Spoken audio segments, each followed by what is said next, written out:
दोस्तों नमस्कार। एक और धमाका आपके लिए। एक नोट है, नूर के नोट्स। एक लेख लिखा है इस किसी मुसलमान ने। अब हम इसका खुलासा करेंगे और इसका झूठ पकड़ेंगे, पाखंड पकड़ेंगे। ये क्या कहता है, दूसरों के मीडिया को देखकर हर किसी की ज़िंदगी परफेक्ट लगती है। जब हम अपनी ज़िंदगी की तुलना दूसरों से करते हैं और हमें लगता है कि हमारी ज़िंदगी परफेक्ट नहीं है तो हम दुखी हो जाते हैं। लेकिन हम भूल जाते हैं ज़िंदगी कभी परफेक्ट नहीं होनी चाहिए। देखिए, ज़िंदगी कभी परफेक्ट तो होती नहीं है, वो हिंदू की भी नहीं होती। किसी ना किसी चीज़ की कमी होती है और जब इस चीज़ की कमी को हम बड़े स्तर पर अपने सिर पर बैठा लेते हैं तो डिप्रेशन में बदल जाती है। हाँ, निश्चित तौर पर मुसलमानों से बेहतर और दूसरों की ज़िंदगी है, क्योंकि मुसलमान जिस अकीदे का शिकार हैं, जिस आइडियोलॉजी का शिकार हैं, उसकी वजह से मुसलमानों की ज़िंदगी दूभर ज़रूर हो गई है। सभी किसी न किसी तरह की परीक्षा होगी। अल्लाह ने स्पष्ट कर दिया, जीवन उन्नत नहीं है। उन्होंने कहा, ये कुरान चैप्टर 2 की 155वीं आयत है, सूरह अल बकरा, और हम तुम्हें डर, भूख, माल, जान, फलों की हानि से अवश्य परीक्षा लेंगे, किंतु धैर्य रखने वालों को सूचना दे दो। तो देखे, पहली बात तो ये है कि मोहम्मद साहब को खुद धैर्य नहीं था। मोहम्मद साहब ने जब 16 साल या 17 साल की सफ़िया को जीत लिया, सफ़िया बिन्त हुय्या को, उसके पिता को मारा, उसके पति किनाना अल रबी को गर्म पत्थर से रगड़ रगड़ कर चकमक पत्थर से मार दिया, और ये व्यक्ति उसी रात उसके साथ सोया, यानी उसके साथ इंटरकोर्स किया। इसको खुद नहीं थी। मरी मछली जब ये लूटने जा रहे थे, इनकी किताबों में लिखा है, एक मरी मछली समुद्र के किनारे आएगी तो उसको ही पका कर खाते रहे। गधे भी खाए इन्होंने खजूर भी खाए। तो ये मोहम्मद की एक चाल थी। उसने अपना एक ग्रुप बनाया जिसको मुसलमान कहलाया, और फिर अगर ये ज़िंदगी पूरी नहीं थी, ज़िंदगी अधूरी थी, तो मोहम्मद हमेशा पूरी ज़िंदगी काफ़िले क्यों लूटते रहे, औरतों को लूटते रहे, काम वासना की पूर्ति, धन की पूर्ति। उन्होंने अपनी ज़िंदगी क्यों परफेक्ट करने की कोशिश की। डर क्या है, ये एक भावना है। सबसे डरा हुआ व्यक्ति था वो मोहम्मद साहब था। मोहम्मद को ये भी डर था कि कोई मुसलमान अगर इस्लाम छोड़ देगा तो मेरे लोग कम हो जाएंगे। जब मेरे लोग कम हो जाएंगे तो फिर मेरा क्या होगा। इस आधार पर उसने एक आयत उतार दी, एक झूठे अल्लाह के नाम पर, कि जो इस्लाम को छोड़ेगा वो मुर्तद होगा। मुर्तद मीन्स उसको कत्ल किया जाए, मुर्तद को कत्ल किया जाए। अच्छा जी, ये क्या कहता है, अल्लाह हमारी भावनाओं से हमारी परीक्षा लेगा। अल्लाह कोई किसी की परीक्षा नहीं लेता, क्योंकि अल्लाह है ही नहीं। ये अल्लाह मोहम्मद ही था। अल्लाह मोहम्मद का बनाया हुआ था और मोहम्मद आपकी परीक्षा लेता था उस समय के मुसलमानों की। भूख, धन, संपत्ति, फलों का नुकसान हमारे लिए परीक्षा है, फिर भी अल्लाह हमें उम्मीद जब वह कहता, लेकिन तुम धैर्यवान होना अच्छी बात है, लेकिन मोहम्मद खुद धैर्यवान नहीं थे। मोहम्मद हर 15 दिन में काफ़िले लूटने चले जाते थे। 3-4 बार अपने चचेरे भाई, जो इसका सेकंड कज़न या फर्स्ट कज़न था, उसके काफ़िले लूटने की कोशिश की। मोहम्मद खुद धैर्यवान नहीं थे। अब ये आगे क्या कहता है, कभी कभी हमें शैतान हमें धोखा देता और कहता है, अगर हम उदास या चिंतित महसूस करते हैं तो इसका मतलब है हम इंसान नहीं, या अल्लाह हमसे नाराज़ है। लेकिन ये सच नहीं है, क्योंकि उदासी और चिंता स्वाभाविक भावना है जो अल्लाह ने हमें पैदा की हैं। हर कोई इन भावना का अनुभव करता है। ये कहता है कि अल्लाह हमारे को परीक्षा लेता है, चिंता करता है। अच्छा, मैं पूछना चाहता हूँ, जो अल्लाह को भगवान नहीं मानते, क्या उनको भी चिंता नहीं होती? क्या ईसाइयों को डिप्रेशन नहीं होता? हिंदुओं को डिप्रेशन नहीं होता? सिखों, जैन, बौद्ध में किसी को सबको डिप्रेशन होता है। इसका किसी भी मजहब से या विचारधारा से कोई संबंध नहीं है। ये मूल हमारी भौतिक और मानसिक समस्या है। अल्लाह किसकी परीक्षा लेगा? अल्लाह तो खुद अपनी परीक्षा में फेल है। और फिर शैतान को अल्लाह ने ही बनाया है। अगर शैतान धोखा दे रहा है तो अल्लाह ही धोखा दे रहा है। अल्लाह ने शैतान बनाया ही क्यों? जब शैतान इतनी प्रॉब्लम कर रहा है तो ये मोहम्मद की चाल थी। जब लोग उससे प्रश्न पूछते थे कि हम परेशान हैं, कह रहा तुमको शैतान ने गुमराह कर दिया, शैतान तुम्हें दुखी कर रहा है। तो इन्होंने एक शैतान की परिकल्पना करी, जो कि ईसाइयों से ली, इन्होंने यहूदियों से ली। तो ये सब फ्रॉडबाजी है। यहाँ तक कि पैगंबरों ने भी दुख और चिंता का अनुभव किया था। पैगंबर तो सब जानता था। पैगंबर की सबसे बड़ी चिंता ये थी कि मेरी पोल न खुल जाए, क्योंकि पैगंबर मोहम्मद जानते थे कि मैं झूठ और फ्रॉड बोल रहा हूँ इसलिए उन्होंने एक और आयत उतार दी कि जो भी इस्लाम छोड़ेगा उसकी सज़ा कत्ल है। पैगंबर याकूब इतने दुखी थे, उन्होंने बटने यूसुफ को खो दिया और बहुत रोने में अपनी आंखों की रोशनी खो दी। सुभान अल्लाह। इनमें पहली बात ये कोई पैगंबर नहीं थे, ये फैलेसी है, फेरी टेल स्टोरीज हैं। मरियम एक महिला जिसने अपने धर्म को सिद्ध करने बच्चे को जन्म देने से पहले कहा था, काश मैं इससे पहले मर जाती और मुझे बहुत पहले भुला दिया जाता। कुरान चैप्टर 19:23। ये मरियम जीसस की माँ के लिए कह रहे हैं, जबकि बाइबल मानती नहीं कि ये कोई मोहम्मद नाम की कोई चीज़ थी। तो मोहम्मद ने सारा कुछ कुरान, आप कुरान पढ़ लीजिए, आप बाइबल पढ़ लीजिए या यहूदियों की धर्म पुस्तक पढ़ लीजिए, बाइबल का ओल्ड टेस्टामेंट पढ़ लीजिए, आपको पता लग जाएगा मोहम्मद ने बड़ा घालमेल किया। वैसे भी कुरान तो मोहम्मद के मरने के बाद लिखी गई है। ये सारा का सारा फ्रॉड है। और मरियम को इन्होंने जीसस को ईसा बना दिया इन्होंने। अब ये क्या कहता है, हम यह भी जानते हैं हमारे प्रिय नबी सल्लल्लाहु अलैहि वसल्लम ने दुख का अनुभव किया था, यहाँ तक कि उनके जीवन में एक ऐसा दौर था जिसे दुख का वर्ष या दुख का समय कहा जाता है। भाई मोहम्मद का दुख इसलिए था कि मोहम्मद के पिताजी मर गए थे, उसके बाद उनकी माँ ने उनको दाई हलीमा के पास भेज दिया जहाँ उनका पालन पोषण हुआ, और उसके बाद वापस इनको लाए नहीं, क्योंकि ये फील वर्ष में पैदा हुए थे, हाथी वाले वर्ष में पैदा हुए थे, और इनको मिर्गी के दौरे आते थे, तो माँ ने भी इनको छोड़ दिया। इसलिए दुखी रहते थे साइकोलॉजिकल, इसलिए इनको औरतों से नफरत हो गई थी। जब हम दुख और तनाव का अनुभव करते हैं, अल्लाह हमें चेतावनी देता, हमारी परीक्षा ली जाएगी, उसने हमें बताया। भाई तनाव तो तुम मुसलमान हमेशा ही अनुभव करते हो, तुम तो हमेशा ही कहते हो पूरी दुनिया को काफिरों को कत्ल करना है, उनकी औरतों को लूट कर उनको दासी बनाना है, औरतों को काबू करना है। तो तनाव का कारण तो तुम्हारा ये है जो इस्लाम आपको गुंडागर्दी सिखा रहा है, जो इस्लाम आपको बेहुदी बातें सिखा रहा है। तुम हमेशा ही तनाव में रहते हो। जुमे की मस्जिद में हर मुल्ला जो तुमको अल्लाह बना देता है, पैगंबर बना देता है, और पत्थर मारने लगते हो। तो मुसलमान तो सबसे ज़्यादा तनाव में रहते हैं, क्योंकि जब झूठे फलसफों पर आप ध्यान लगाओगे और वो सच्चाई पर खरे नहीं उतरते, तो आप तनाव में तो रहोगे ही। क्योंकि कितनी बार हार चुके, कहते हैं अल्लाह की फ़ौज नहीं हारती, पैगंबर मोहम्मद हारे, इंडिया से पाकिस्तान हारा, और बार बार हारेंगे, क्योंकि अल्लाह है ही नहीं। अल्लाह के नाम पर जो झूठ बोला उसकी वजह से तुम तनाव में हो, तुम मोहम्मद की वजह से तनाव में हो, जो मोहम्मद ने तुम्हारे साथ प्रैंक किया। अल्लाह किसी जीव पर उसकी क्षमता से अधिक बोझ नहीं डालता।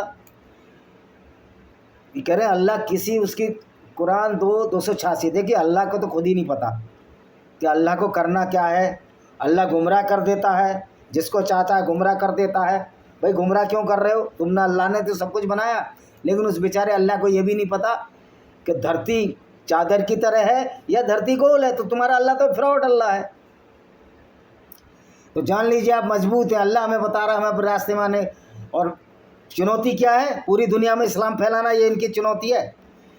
ये चुनौती नहीं है पढ़े लिखे अच्छे आदमी बने, चुनौती है कि कैसे काफिरों को कत्ल करना, कैसे अल्लाह अकबर के नारे लगाने, जो अल्लाह है ही नहीं। तुम्हारी चुनौतियाँ ही ऐसी चुनौतियाँ जिनका कोई मतलब ही नहीं। आप अच्छे डॉक्टर बनो, इंजीनियर बनो, बजाय इसकी तुम्हारी चुनौती क्या है कि हमारी दूसरी ज़िंदगी है, बात कर हूरें मिलेंगे और कोई हूरें पूरे नहीं मिलने वाली।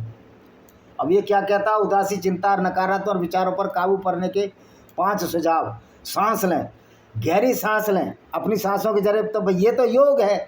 बिस्मिल्लाह को देखो, बिस्मिल्लाह से तो कोई कुछ होने वाला नहीं, क्योंकि अल्लाह ने ही आपको उदासी में डाला है, आपको डिप्रेशन में डाला है, और ऐसी ऐसी झूठी अपेक्षाएं मोहम्मद ने तुम्हारे विचार में घुसेड़ दी हैं कि 72 हो रहे होंगी और फलाना होगा, नहर, ये कुछ नहीं होने वाला। अपनी 5 सब योग, अपनी 5 को सांस लगा कर रोकें, धीरे धीरे छोड़ें। ये तो सारा योग है। फिर अल्लाह की ओर मुड़े, दुआ, नमाज, कुरान के जरिए अल्लाह की ओर मुड़े। देखो जो तुम नमाज पढ़ते हो ना, उसमें भी तुम दुनिया को गाली देते हो 48 बार 5 वक्त की नमाज में, जितनी रकातें पढ़ते हो। तो जब तुम दूसरों को गाली दोगे तो तुम कभी सही हो ही नहीं सकते अगर दूसरों के प्रति नफरत की भावना रखोगे। और हर मुसलमान कुरान को पढ़कर नफरत की भावना रखता है, और जब ये देखता है कि काफिर हमसे ज़्यादा तरक्की कर रहे हैं, तो अवसाद, डिप्रेशन और चिंता में खुद डूब जाता है। इस्लाम की वजह से ही मुसलमान चिंता और डिप्रेशन में डूबते हैं। जब नबी सल्लल्लाहु अलैहि वसल्लम दुखी होते या किसी मुश्किल से गुजरते, तो वे नमाज़ पढ़ने के लिए दौड़ पड़ते। जब आयशा रबी सल्लल्लाहु ने पूछा तो रसूल आपकी ज़िंदगी में गलत समय कौन था, तो आपने फरमाया जब दावत देने के लिए तैफ गए थे, ये खदीजा और उनके चाचा के निधन के ठीक बाद की बात है, तैफ के लोगों ने उनका मजाक उड़ाया, उनका पत्थर मारा। कह रहा सबसे ख़राब समय हुआ था जब वो तैफ में गए थे और इस्लाम की दावत देने, और जब चाचा के निधन के खदीजा और उनके चाचा के निधन के ठीक बाद तो पत्थर मारे थे। ओ भाई तुम गलत सलत वो देने गए थे, तुम्हारे दुख का समय तभी भी होना चाहिए। अब तो अल्लाह के दुख का समय कि इस्लाम की पोल खुल रही है, क्योंकि इस्लाम एक नकारात्मक छवि है। उस कठिन समय के बाद अल्लाह के पैगंबर को पार दिया, उन्होंने सभी चिंता होता नकारात्मक भावना अंतिम हमारी 5 प्रार्थनाएं लाइफ के ठीक बात, मतलब ये ज़िंदगी कुछ ही नहीं है, अगली ज़िंदगी है, तो है ना नकारात्मकता। अल्लाह ने पैगंबर तईफ के ठीक बाद अल्लाह के पैगंबर को इसरा मिराज का आमंत्रित किया। वो अल्लाह के पास गए, एक नकली कहानी बढ़ाई कि मेरे को तो लोग झूठा नबी समझते हैं, तो एक कहानी गढ़ ली कि मैं रात में गया, वहाँ मैंने नमाज़ पढ़ी, उस मस्जिद में नमाज़ पढ़ी जो मस्जिद थी नहीं। जब मस्जिद थी ही नहीं तो नमाज कहाँ पढ़ ली? वो मस्जिद तो उमर ने बनाई मोहम्मद की मौत के बाद। 5 नमाजें उतरने का उपहार दिया, उससे दूसरी नमाज एक शक्तिशाली, देखो नमाज से भी कुछ नहीं होने वाला। नमाज तो असीम मुनीर में नहीं पढ़ी, भारत ने ऑपरेशन सुदूर में उसका सिराजा बिखार दिया। जब तक आप अच्छे काम नहीं करोगे तब तक आपको डिप्रेशन रहेगा, कुंठा और अवसाद रहेगा, क्योंकि पूरी झूठ जो मोहम्मद ने आपसे बोला, उस झूठ की वजह से आज सारा इस्लामिक जगत परेशान है। आपको बुरा लगता है कि हमारे नबी के बारे में ऐसा क्यों बोल रहे हैं? भाई नबी की वजह से तो आप एक झूठी फैलेसी में पड़ गए जिसको इस्लाम कहते हैं। और तुम्हारे रब ने कहा, कुरान की 40वीं आयत और 60 नंबर, तुम्हारे रब ने कहा मुझे पुकारो मैं तुम्हारी प्रार्थना सुनूंगा। आप पुकारो भाई, पुकारते क्यों नहीं हो फिर? आज मुसलमान सबसे गरीब है, सबसे कम पढ़ा लिखा है, झूठी फैलेसी में विश्वास रखता है। जरा सी बात पर उत्तेजित हो जाना इस बात का संकेत है कि मुसलमान डरा हुआ है, मुसलमान डिप्रेशन में है, साइकोलॉजिकल डरा हुआ, दिखाने के लिए तो बोलेगा हम सबको कत्ल कर देंगे। ये सब पागलपन है। अल्लाह आपकी बात सुन रहा है और नबी सल्लल्लाहु अलैहि वसल्लम ने हमें बताया कि अल्लाह शर्मिला और उदार है। वह शर्मिला है क्योंकि अगर हम उससे कुछ मांगते हैं हमें नहीं देता। वह बहुत उदार है क्योंकि वह हमसे ज़्यादा, कह रहा अल्लाह बड़ा शर्मिला, वो जितना मांगते उससे कम देता है। ओ भाई मोहम्मद के लिए तो अल्लाह ने आयत उतार दी कि जो दत्तक पुत्र की पुत्र वधू है, जो बहू लगती थी मोहम्मद की, उससे भी तुम मुसावरत, उससे भी इंटरकोर्स कर सकते हो। तो अल्लाह ये शर्मिला है? अल्लाह खुलेआम औरतों की हुर्मत और औरतों की बेइज्जती करा रहा है।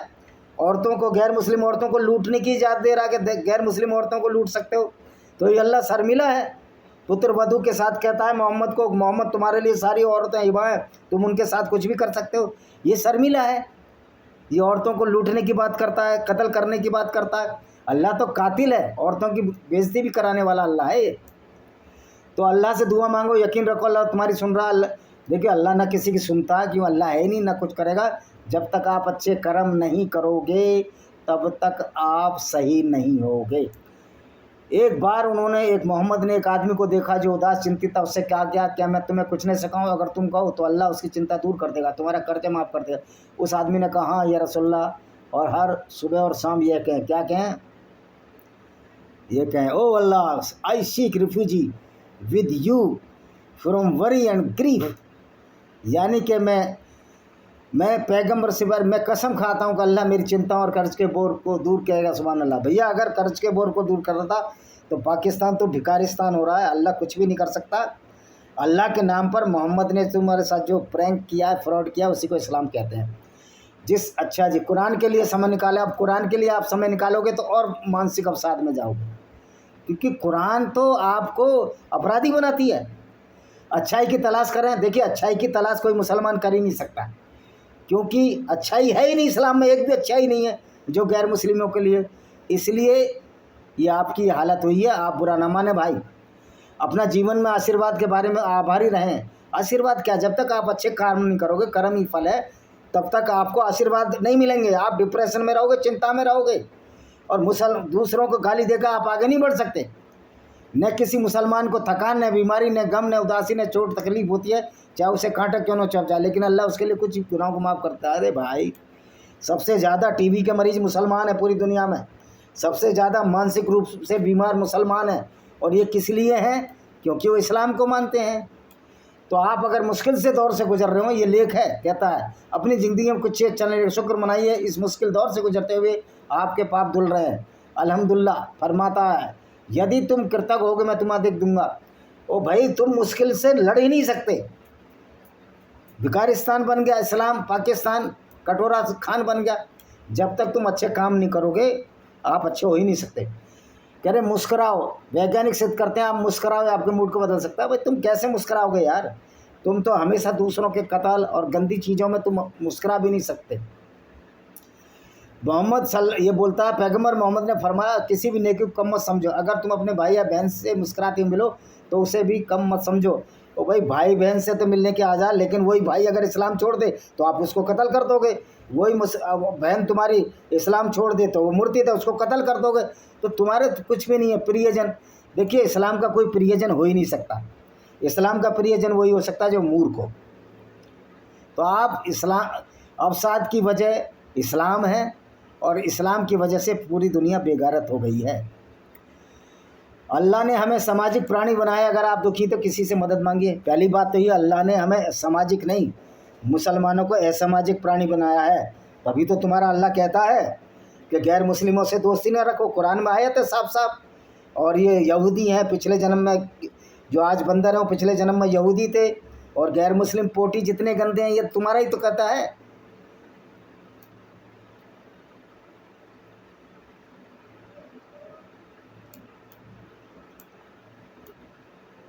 अब कहता है कि अगर इसे किसी मानसिक स्वास्थ्य विशेषज्ञ से संपर्क लो। भैया साइकोलॉजिकल इस्लाम ने सबको बीमार कर दिया है, जहनी तौर पर मुसलमानों को बीमार कर दिया है। इंशाअल्लाह अल्लाह की वजह से नहीं, अल्लाह की वजह से तो बीमार है मुसलमान। मानसिक स्वास्थ्य खराब कर दिया इनका। तो ये अवसाद अन्य मनोवारी बीमारी शरीर हार्मोन रसायन असंतुलन कब होता है? जब आप नफरत करते हो। जब नफरत करते हो आपकी किडनी खराब होती है, आपकी शरीर खराब होता है, आपका मन खराब होता है। और तुम नफरत इसलिए करते हो, कुरान पढ़ते हो, कुरान पढ़ के नफरत पनपती है तुम्हारे दिमाग में। तो अब आप समझ गए होंगे कि इस्लाम की वजह से डिप्रेशन के तुम मरीज हो। बजाय इसके कि दूसरों से नफरत करना कम करो, कुरान की उन आयतों को मत मानो जो कि नफरत फैलाती हैं। तो डिप्रेशन के शिकार इसलिए हो और अगली कोई ज़िंदगी नहीं है तुम्हारी। एक्चुअल में इस्लाम की शिक्षाओं की वजह से आज मुसलमान उद्वेलित है, आक्रामक है, तनावग्रस्त है, अवसादग्रस्त है और मानसिक बीमारी से ग्रसित है। आप गारंटीड मैं चेक करा देता हूँ, मुसलमानों का आप मेंटल चेकअप करा लीजिए, 99% उसमें मानसिक रूप से अवसादग्रस्त निकलेंगे, झूठे मामलों पर यकीन करने वाले निकलेंगे। और नफ़रत का पैमाना इसलिए ज़्यादा है कि कुरान में नफ़रत भरी हुई है गैर मुस्लिम के खिलाफ। इसलिए मानसिक अवसाद को दूर करने के लिए अच्छा है कि आपको काफिरों से नफरत ना करो, सबको मिलजुल कर रहो, जीवों का भला करो। आपके यहाँ तो लिखा काले कुत्ते को मार दो, अब कुत्ते से परेशानी थी मोहम्मद की। तो इसी के साथ मैं इस वीडियो को विराम देने से पहले ये मेरी किताब है, इसको पढ़िए, विनेमस fangs of cobra bye Vijay Kumar Pal. इस तरह मेरी और किताबें हैं, उनको ज़रूर पढ़िए, देखिए कि वो किस तरह इस्लाम की सच्चाई बताती हैं और मानव जीवन के मूल्यों की बात करती हैं। इसी के साथ मैं इस वीडियो को विराम देता हूँ। वंदे मातरम, जय हिंद, आपका दिन शुभ।